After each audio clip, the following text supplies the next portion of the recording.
প্রেম করে বিয়ে করবেন, গোটা জিন্দেগি কষ্ট পাবেন।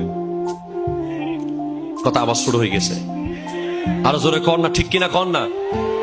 এটা একেবারে গবেষণামূলক কথা। 3টা কারণে। 1, বাবা মার অবাধ্য হয়ে প্রেম করে বিয়ে করবেন।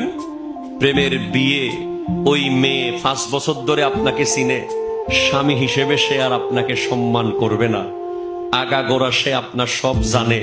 মাঝে মাঝে তার সামনে কান্না করছিলেন, তার মাঝে মাঝে ফাইও ধরে ফেলছিলেন বিভিন্ন সিচুয়েশনে, ঠিক কিনা কথা বলেন না। সে কইব তুই আবার আমার লগে জামাইগিরি দেখাস, তোরে আমি চিনি না, ইজ্জত পাবেন না। 2, আপনার ছেলে মেয়ে যখন বড় হবে, এলাকার হিংসুকরা তাদেরকে বলবে তোর বাপ মা কেমনে বিয়ে করছিল আমরা জানি না, ঠিক কিনা কথা জোরে বলেন না। হ্যাঁ। 3 নম্বর হলো সারা জীবন আপনি যদি রানী এলিজাবেথের মেয়েকে বিয়ে করে নিয়ে আসেন, বাবা মার একটা নিঃশ্বাস থাকবেই, কারণ তারা আপনাকে দেখে শুনে বিয়ে করাতে পারে নাই। সেজন্য কোন ধরনের অবৈধ সম্পর্কের সাথে থাকবেন না। আজকের মাহফিল থেকে শপথ নেন, যত অবৈধ সম্পর্ক আছে সব ডিলিট করেন।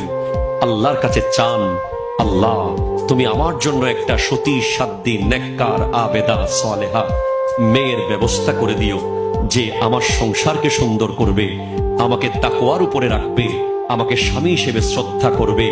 আল্লাহর খাজানা অভাব আছে? আছে আছে আছে নাই। আল্লাহ পাক আমাদের যুবকদেরকে অতি দ্রুত হালাল ভাবে শাদী করার তৌফিক দান করুন।